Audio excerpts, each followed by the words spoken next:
Bien-aimés, nous allons continuer, c'est la deuxième partie de notre enseignement. Donc, nous étions en train de dire que quand un roi se détourne de Dieu, quand un roi que Dieu a établi prend la voie de l'idolâtrie, s'enfonce dans la méchanceté contre le peuple, se détourne de Dieu, Dieu envoie toujours un prophète pour lui parler. Mais généralement, ce prophète est vilipendé. On en veut à la vie de ce prophète. On veut tuer ce prophète. On refuse qu'il parle. Regardez un peu dans le monde. Les prophètes qui ont été envoyés vers les présidents pour leur parler, pour leur donner la pensée de Dieu. Regardez comment on les traite. Ils deviennent comme des parias. On les poursuit, on les pourchasse. On en veut à leur vie. On veut les tuer. On ne les aime pas, on les déteste. Ça n'a pas commencé aujourd'hui. Le jeune prophète est allé vers Jéroboam. Et Jéroboam a voulu le tuer. Il dit, saisissez-le. Attrapez-le.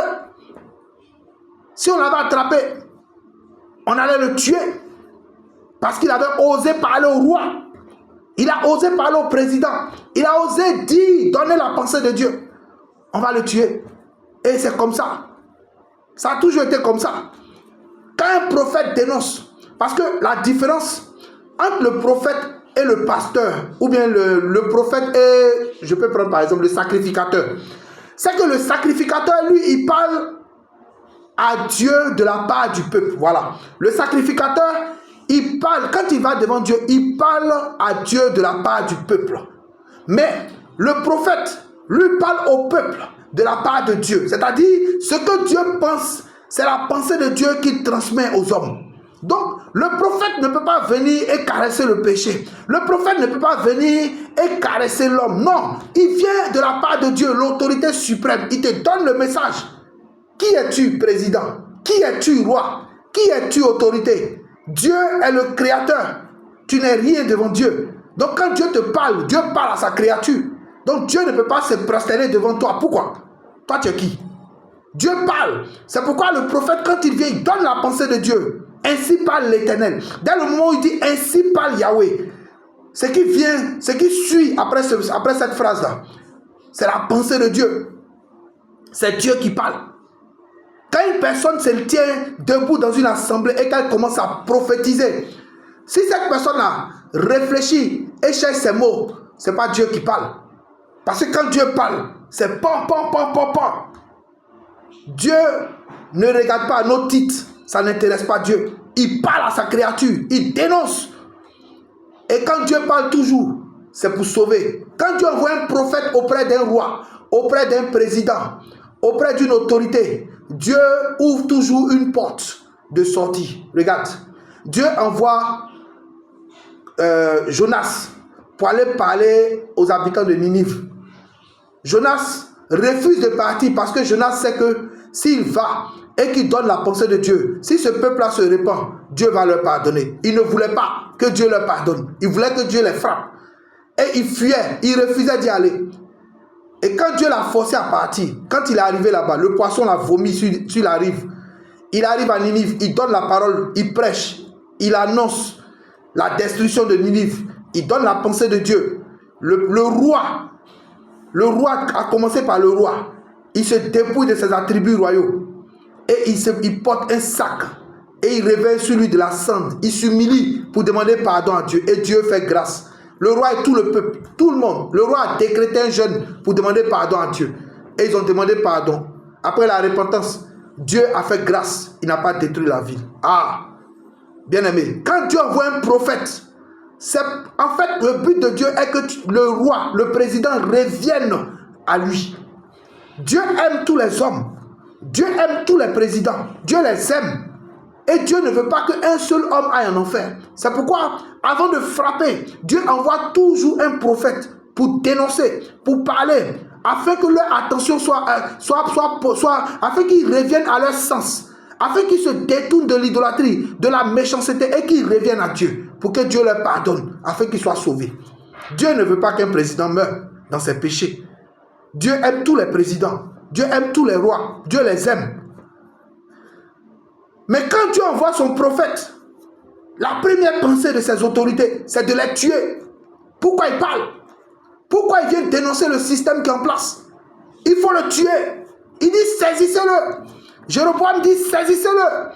Bien aimé, la Bible dit, et la main qu'il étendit contre lui devint sèche et il ne put la ramener à lui. Oh, c'est magnifique. Le verset 4. Jéroboam dit saisissez-le. Il a étendu sa main et il dit saisissez-le. Et sa main s'est paralysée. Sa main s'est paralysée. Pourquoi? C'est contre l'onction qu'il a étendu la main. Parce que l'onction couvrait le prophète. Cette onction particulière dont j'ai parlé. L'onction couvrait le prophète. Quand il a étendu la main, quand il a indexé le prophète, c'est l'onction qu'il a indexé. La puissance de Dieu l'a frappé et sa main s'est paralysée automatiquement. Ah, quel Dieu puissant, quel Dieu merveilleux, quel Dieu glorieux. Quand Dieu t'envoie, ne crains point. La puissance de Dieu va avec toi. La force de Dieu va avec toi. Il y a une armée puissante qui t'accompagne. Lorsque Géasi, le serviteur d'Élisée, était paniqué, lorsque la ville avait été entourée par les soldats du roi de Syrie, la Bible dit que Géasi était paniqué. Géasi était dans la panique. Il dit on est foutu. Il y a une grande armée qui est venue. Ils sont venus nous arrêter. On est foutu. Élisée était calme. Il dit Seigneur, ouvre ses yeux afin qu'il voie que ceux qui sont avec nous là sont plus nombreux que ceux qui sont avec eux. Quand Dieu a ouvert les yeux de Géasi, il a vu des milliers de myriades de soldats de l'armée céleste qui étaient sur les montagnes, des chevaux de feu, des chars de feu, des puissants guerriers. Mais ils étaient toujours là. Ils ont toujours été là. Mais comme il était spirituellement aveugle, il ne voyait pas. Et quand Dieu a ouvert ses yeux, il a vu. On ne joue pas avec un prophète que Dieu envoie en mission. Un prophète oint de Dieu. On ne joue pas avec lui. Si tu joues avec lui, c'est contre l'onction que tu vas combattre. Si tu t'attaques à lui, c'est à l'onction que tu t'attaques. C'est pourquoi il faut faire très attention. Quand un homme est envoyé par Dieu, quand un prophète authentique, un prophète véritable, un prophète de Dieu est suscité par rapport à un pays, par rapport à une situation particulière, et qu'il déclare la parole de Dieu, fais très attention, sinon tu risques de rentrer en conflit avec Dieu. Fais attention à ce que tu dis. Jéroboam a dit, saisissez-le. Il a étendu la main, et sa main s'est paralysée. Elle est devenue sèche. Et il ne pouvait pas la ramener à lui. La main était paralysée. L'onction s'est manifestée. La puissance de Dieu s'est manifestée. L'onction s'est manifestée, bien aimé. C'est terrible. L'onction de Dieu, cette onction particulière que Dieu met sur son envoyé, c'est terrible. C'est une onction terrible. Je vous ai dit, tout ce qu'il déclare arrive. Tout ce qu'il dit arrive. Parfois, mais il n'a même pas besoin d'ouvrir la bouche. Les sorciers qui s'attaquent à lui meurent. Tous ceux qui se lèvent contre lui, ils prennent les pots cassés. Ça a leur risque et péril. Bien aimé, on va continuer. Le signe que Dieu a donné, au verset 5, le signe que Dieu a donné, il a dit, voici le signe. L'autel se fendra et la cendre qui est dessus sera répandue. Lorsque la main de Jéroboam s'est paralysée, lorsque Jéroboam a ordonné que le prophète soit saisi et que Dieu a l'onction a paralysé sa main, la Bible dit que le signe que Dieu a donné s'est accompli. Pour montrer que cet homme est de Dieu. Dieu va accomplir le signe qu'il donne. Regarde, généralement, un prophète authentique de Dieu n'est pas aimé. Les gens le calomnient, on le critique. Un prophète authentique de Dieu, quand il parle, faites très attention. Quand le prophète authentique de Dieu, qui est recouvert par l'onction spéciale de Dieu, à qui Dieu a dit, va dénoncer, quand il va qu'il parle, ce prophète-là est détesté. Et il donne toujours un signe, il vous montre un signe. Et le signe qu'il montre là, Dieu accomplit cela. Il va vous dire par exemple, vous verrez un signe, voici le signe qui va arriver. Et exactement ce qu'il a dit arrive. Cet homme-là, faites très attention à lui. Faites très attention à lui. Oh Jesus Christ, tu es magnifique. Le signe que l'homme de Dieu a donné s'est réalisé. Il dit l'autel, on dit, et la main qu'il étendit contre lui, contre le prophète, devint sèche et il ne put la ramener à lui. Verset 5. L'autel aussi se fendit et la cendre qui était sur l'autel se répandit selon le signe que l'homme de Dieu avait donné par la parole de Yahweh. On ne joue pas avec les envoyés de Dieu.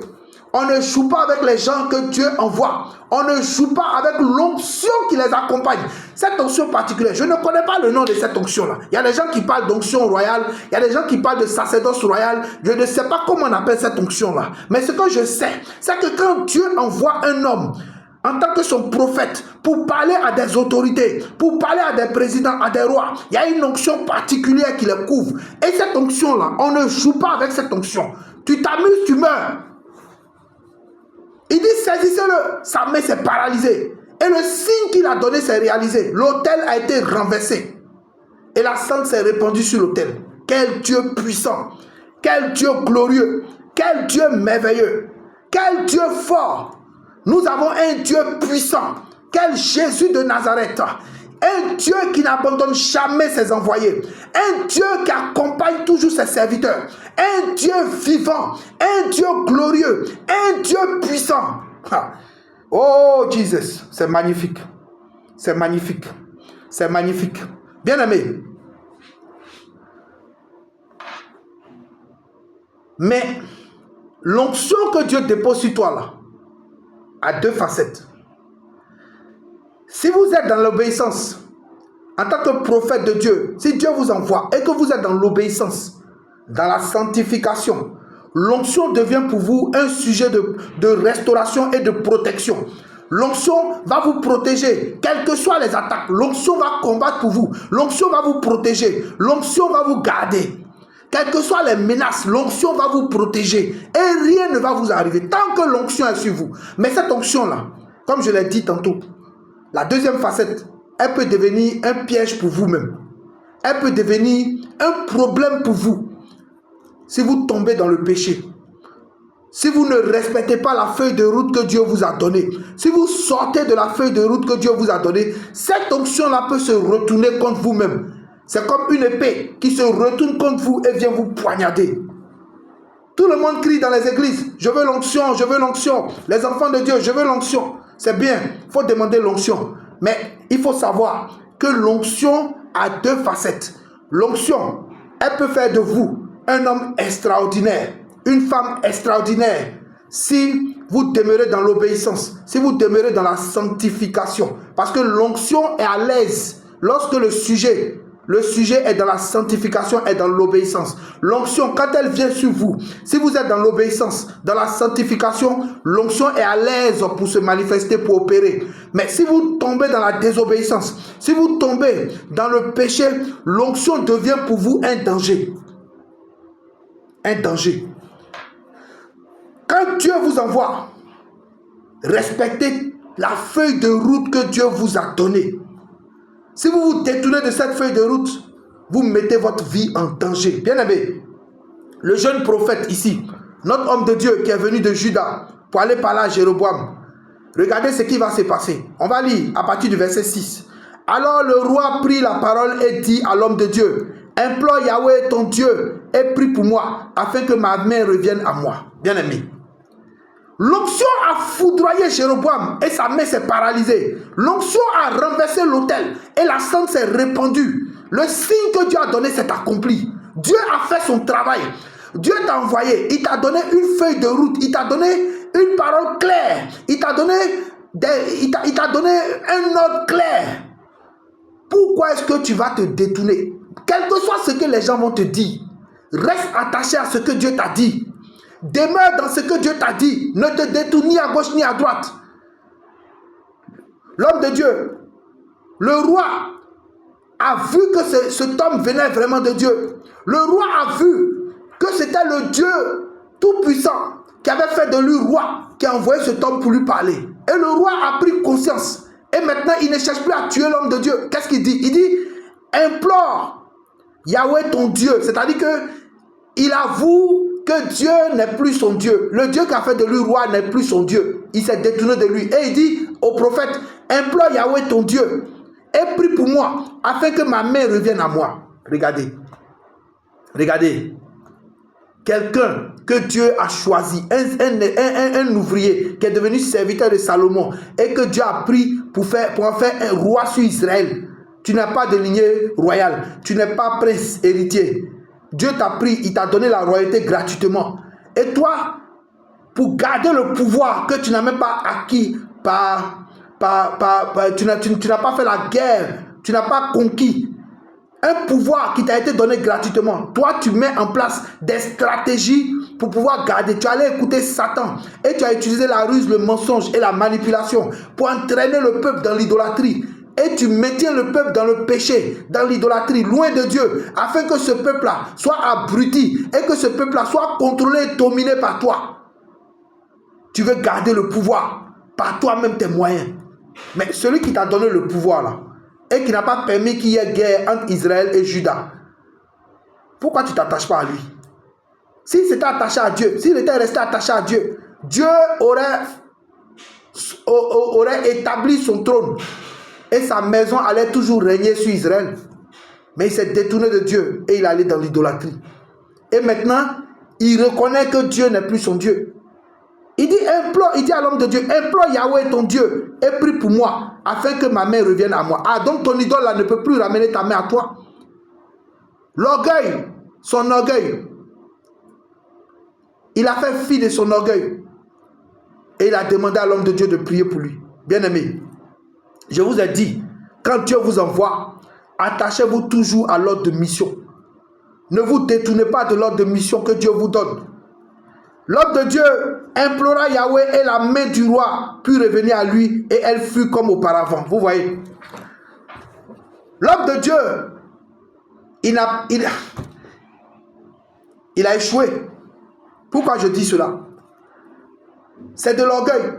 Je vous ai dit que l'onction qui vous accompagne là, tout ce que vous demandez à Dieu, Dieu accomplit automatiquement.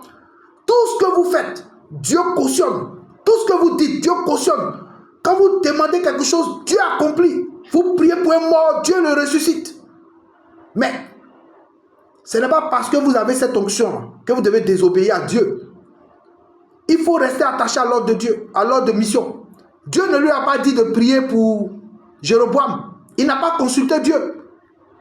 Mais parce que l'onction était sur lui, parce qu'il a vu l'accomplissement du signe qu'il avait donné, parce qu'il a vu comment Dieu avait paralysé la main de Jéroboam qui voulait se saisir de lui, il a pris confiance et il est devenu orgueilleux. Dieu, en paralysant la main de Jéroboam, était que Jéroboam prenne conscience. Si la main de Jéroboam était restée paralysée, Jéroboam, à un moment donné, allait se repentir et ramener le peuple à Dieu. C'était l'objectif de Dieu. Dieu a frappé Jéroboam. Ce n'est pas l'homme de Dieu qui a prié pour que la main de Jéroboam soit paralysée. C'est Dieu. L'onction que Dieu a mise sur le serviteur, sur son serviteur là. Cette onction là, lorsque Jéroboam a étendu la main, l'onction a foudroyé Jéroboam et sa main était paralysée. Normalement, la main devait rester paralysée. Si sa main était restée paralysée pendant 6 mois, pendant 1 an, Jéroboam allait finir, son orgueil allait être brisé. Il allait finir par se repentir et demander pardon à Dieu. Et il allait revenir à Dieu. Bien-aimé, Dieu voulait briser l'orgueil de Jéroboam pour que Jéroboam revienne à lui. Mais l'homme de Dieu, rempli d'orgueil, ah non, l'onction est sur moi. Ah, toi aussi, si je prie tout de suite là, sa main va revenir à lui. Comme il m'a demandé d'implorer mon Dieu, ah, c'est moi le prophète. C'est moi le prophète du Dieu vivant. Je prie pour lui. Et il a déclaré la parole. Et à cause de l'onction qui était sur lui, Dieu a accompli. Parce qu'on a lu dans Isaïe 44, verset 26. Dieu confirme la parole de ses serviteurs et il a accompli le dessein de ses envoyés. Ce que prédit ses envoyés, il a accompli. Il a dit, Dieu a fait. Or, ce n'était pas le but de Dieu. Dieu ne se dédie pas. Or, l'objectif de Dieu, s'il avait fait preuve de discernement, Dieu lui a dit, va, fais ça, fais ça, fais ça. Le reste là, ce n'est pas ton problème. S'il avait dit à Dieu, est-ce que je peux prier pour lui? Dieu allait sûrement lui dire, non, ne prie pas pour lui. Pourquoi? Parce que le but de Dieu était que Jéroboam reste paralysé afin qu'il prenne conscience. Bien aimé, il a prié pour Jéroboam et Jéroboam a été guéri automatiquement. Donc, il y avait un premier péché dans chose que cet homme de Dieu l'a manifesté. C'était l'orgueil. Il était orgueilleux. Le deuxième péché qu'il a manifesté, c'est quoi? Jéroboam lui dit, alors le roi dit, au verset 7, le roi dit à l'homme de Dieu, entre avec moi dans la maison, tu prendras quelque nourriture et je te donnerai un présent. Regarde, à partir du verset 8. L'homme de Dieu dit, mais l'homme de Dieu répondit au roi, quand tu me donnerais la moitié de ta maison, je n'entrerai point chez toi, je ne mangerai point de pain, ni ne boirai d'eau en ce lieu. Car cela m'a été ordonné par Yahweh, verset 9. Car cela m'a été ordonné par Yahweh qui m'a dit, tu ne mangeras point de pain, tu ne boiras point d'eau, et tu n'en retourneras point par le chemin par lequel tu y seras allé. Il s'en alla donc par un autre chemin et ne s'en retourna point par le chemin par lequel il était venu. Bien-aimé, est-ce que tu as besoin de dire ce que Dieu t'a dit? Il était bavard, donc il est orgueilleux, il est bavard. Est-ce que tu as besoin de dire ça? Dieu t'envoie en mission, il te donne des instructions claires pour préserver ta vie. Dieu te donne une feuille de route. Toi, tu vas et tu commences à déballer tout ce que Dieu t'a dit dans le secret. Est-ce que tu as besoin? Ils ont besoin d'entendre ça. Hein? Ma bouche, pourquoi tu parles? Pourquoi tu parles comme ça? Pourquoi tu parles beaucoup comme ça? Tais-toi un peu, tais-toi un peu. Tu n'as pas besoin de déballer tout ça. Il était bavard. Tu peux simplement dire au roi, je ne mangerai pas chez toi, je ne boirai pas chez toi, je ne prends pas ton présent, je m'en vais. Ma mission est finie. C'est pas fini. Tu n'as pas besoin de rentrer dans les détails. Il a déballé sur la place publique les secrets que Dieu lui avait donnés. Regarde, ce n'est pas tout qu'on partage avec tout le monde. Ce n'est pas tout qu'on dit. Souvent quand tu es là, il y a des secrets que Dieu te donne. Il y a des révélations que Dieu te donne pour toi-même, pour ta vie. Mais quand tu partages ça avec quelqu'un, il y a un sentiment de culpabilité qui se saisit de toi. Il y a une sensation bizarre qui se saisit de toi. C'est le Saint-Esprit qui est en train de te faire comprendre que tu n'aurais pas dû partager. Tu n'aurais pas dû dire cela. Il y a des messages que Dieu te donne là. C'est spécifique à ta vie. Tu n'as pas besoin de partager avec un pasteur, avec un prophète, avec un apôtre, avec un homme de Dieu. C'est à toi que Dieu a donné. Garde ça pour toi-même. Garde ça pour toi. Tu parles trop. Tu as besoin de parler, tu as besoin de raconter ça. Pourquoi? Pourquoi tu parles? Tu parles pourquoi? Il faut garder ça pour toi. C'est pour toi. Il se met devant le roi et il dit, il déballe tout ce que Dieu lui a dit dans le secret. Il était bavard. Donc regardez, il est orgueilleux, il est bavard. Troisième chose, quand vous lisez la suite, à partir du verset 11, quand vous lisez, on dit, or il y avait un vieux prophète qui demeurait à Bethel. Vous savez, je ne vais pas tout lire parce que nous sommes pris par le temps. Il y avait un vieux prophète que Dieu avait rejeté. Un vieux prophète qui n'avait plus de révélation. Un vieux prophète à qui Dieu ne parlait plus. Parce qu'il s'était détourné de Dieu. Il avait pris la voie de Balaam. Un prophète que Dieu avait rejeté. Il a entendu qu'il y avait un prophète puissant que Dieu a envoyé. Et il a déclaré des paroles. Et les paroles se sont accomplies. Il a appris que le roi voulait se saisir de lui et sa main était paralysée. Il a dit, waouh! Non, il faut que je rentre en contact avec ce gars-là. Pourquoi? Parce qu'il avait la nostalgie de quand il était zélé pour Dieu. Et il voulait encore expérimenter cela.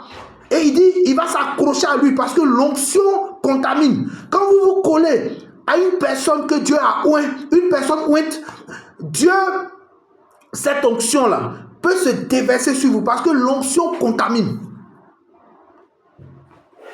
Il dit non. Je vais aller je vais chercher à ramener ce prophète-là pour que lui et moi, on soit en alliance. Je vais m'accrocher à lui. Je ne vais pas lire hein, parce qu'il nous reste peu de temps. Il dit, je vais expliquer. Il a utilisé la ruse. Une âme de Satan. Ce vieux prophète qui n'avait plus l'onction. Ce vieux prophète que Dieu avait rejeté. Il a utilisé la ruse pour aller vers ce jeune prophète. Il allait le voir, il dit, non, il y a un ange qui m'est apparu, qui te dit de venir chez moi, tu vas manger. Oh, bien-aimé. Je vais lire ça. Au verset 17. Lisons au verset 14. Le vieux prophète, il a scellé son âne pour poursuivre le jeune prophète. Et voici ce qu'il dit. Et il s'en alla après l'homme de Dieu et le trouva assis sous un chêne. Et il lui dit, es-tu l'homme de Dieu qui est venu de Juda? Et il lui répondit, c'est moi. Alors il lui dit, viens avec moi dans la maison et tu prendras de quoi te nourrir. Mais il répondit, je ne puis retourner avec toi ni entrer chez toi, et je ne mangerai point de pain, ni ne boirai d'eau avec toi en ce lieu. Car il m'a été dit de la part de Yahweh, tu ne mangeras point de pain, tu ne boiras point d'eau, et tu ne t'en retourneras point par le chemin par lequel tu seras allé. Et il lui dit, et moi aussi, je suis prophète comme toi. Et un ange m'a parlé de la part de Yahweh en disant, ramène-le avec toi dans ta maison, qu'il mange du pain et qu'il boive de l'eau. Mais il lui mentait. Vous voyez? Vous voyez? Mais on va te mentir si tu es bavard. Les messages, les instructions que Dieu te donne, c'est pour sauver ta vie. C'est pour te protéger. Ce sont des secrets que Dieu te donne pour préserver ta vie. Tu parles trop. Tu parles trop. Ce n'est pas toutes les révélations que Dieu te montre que tu dois dire. Toi-même là, tu t'attires des ennemis. S'il n'avait pas été bavard, s'il n'avait pas déballé tout ce que Dieu lui avait dit au roi, ça n'allait pas être répandu dans la ville. Il serait parti tranquillement. On n'allait même pas savoir par quel chemin il est parti. Mais il a raconté ça, il a déballé tout sur la place publique. Le vieux prophète a appris cette nouvelle-là. Il est allé après lui. Il lui dit, non, viens chez moi, tu vas manger tout ça. Il dit, jamais je ne mangerai chez toi. Et il répète encore. Non, ce gars-là. Un puissant prophète. Quelqu'un m'a dit une fois, un homme de Dieu, il m'a dit une fois, l'onction élève, mais le caractère abaisse. L'onction élève, mais le caractère abaisse. Il était bavard. Un puissant prophète. Un homme de Dieu puissant. Mais c'est la raison pour laquelle on n'a même pas mis son nom, à cause de son caractère. Il est orgueilleux. Il est bavard. Il a déballé au vieux prophète les instructions que Dieu lui avait données. Or, le vieux prophète a utilisé le mensonge. Il a utilisé la ruse. Il a utilisé la manipulation. Les armes de Dieu, de Satan, pour l'emmener à pécher. Tout ça parce qu'il voulait se frotter à lui pour que l'onction qui est sur lui là le contamine, afin que Dieu recommence à lui parler, afin qu'il puisse commencer à manifester encore les choses de Dieu. Ce vieux prophète là a menti qu'un ange est venu me visiter. Attends. Troisième problème de ce jeune prophète, il a manqué de discernement. Quand on vient te dire que Dieu a dit, ou bien Dieu dit, il faut discerner. Le discernement. Un prophète de Dieu qui manque de discernement est en danger. Tu dois discerner. Demande à Dieu. Seigneur, est-ce que c'est toi qui lui as dit ça? Ça fait quoi si tu demandes? Parce que tu m'as dit ça, et puis voici ce que lui vient me dire qu'un ange allait lui dire. Toi, c'est Dieu qui t'a parlé directement. Mais lui, il dit c'est un ange qui allait lui parler. Et toi, tu laisses ce que Dieu t'a dit, et tu le suis. Manque de discernement. Trois choses. Orgueil. Il était bavard, et il a manqué de discernement. Qu'est-ce qui s'est passé? Le vieux prophète, qui n'écoutait pas, qui n'entendait plus Dieu, lorsque le jeune prophète est allé avec lui dans sa maison pour manger, quand il a désobéi à Dieu, la Bible dit quoi? L'Esprit de Dieu, je vais lire au verset 20. Lisons au verset 19. Donc, il s'en retourna donc avec lui. Donc, le vieux prophète a convaincu le jeune prophète et il est allé avec lui dans sa maison. Il mangea du pain et but de l'eau dans sa maison. Et il arriva que, comme ils étaient assis à table, la parole de Yahweh vint au prophète qu'il avait ramené. Donc, l'onction qui était sur lui là a contaminé le vieux prophète. Et Dieu a parlé par le canal du vieux prophète. Lui qui n'entendait plus Dieu. Le vieux prophète s'est mis à prophétiser. Et l'homme de Dieu qui était venu de Juda, je reprends, et il arriva que comme ils étaient assis à table, la parole de Yahweh vint au prophète qu'il avait ramené, donc au vieux prophète. Et il cria à l'homme de Dieu qui était venu de Juda en disant, ainsi a parlé Yahweh, parce que tu as été rebelle au commandement de Yahweh, et que tu n'as point gardé l'ordre que Yahweh ton Dieu t'avait donné, mais tu t'en es retourné. Tu as mangé du pain et bu de l'eau dans le lieu dont Yahweh t'avait dit, ni mange point de pain et ni bois point d'eau. Ton cadavre n'entrera point au sépulcre de tes pères. Tu vois, lui-même il a créé sa mort. Il a provoqué sa mort. Il a désobéi à Dieu. Il a manqué de discernement et il a désobéi à Dieu. L'instruction de Dieu était claire, mais il a désobéi. Donc la première fois, quand il a été orgueilleux, Dieu n'a rien dit. Quand il a été bavard, Dieu n'a rien dit. Mais la troisième fois, parce qu'il a désobéi à Dieu, Dieu l'a frappé. La sentence de Dieu est tombée sur lui. La désobéissance. Il a désobéi à Dieu. Il a désobéi à Dieu. Dieu dit qu'il a été rebelle. Pourquoi? La nourriture et la boisson et l'eau qui étaient consommées en Israël étaient consacrées aux idoles. Donc le fait de manger cela, tu rentres en rébellion contre Dieu. C'est de ça que Dieu voulait préserver son serviteur. Par négligence, par manque de discernement. Il a été frappé. Bien-aimé, que Dieu vous bénisse. Oh Père, je te rends gloire. Je te bénis, je te loue, je te célèbre. Merci pour ce temps, merci pour ce moment. Que toute la gloire et l'honneur soient à toi. Oh Seigneur, garde-nous, consolateur, aide-nous à ne pas nous détourner de ta parole, à ne pas nous détourner de Dieu, de tes instructions. Préserve-nous et apprends-nous à demeurer intègres et fermes au nom puissant de Jésus. Amen.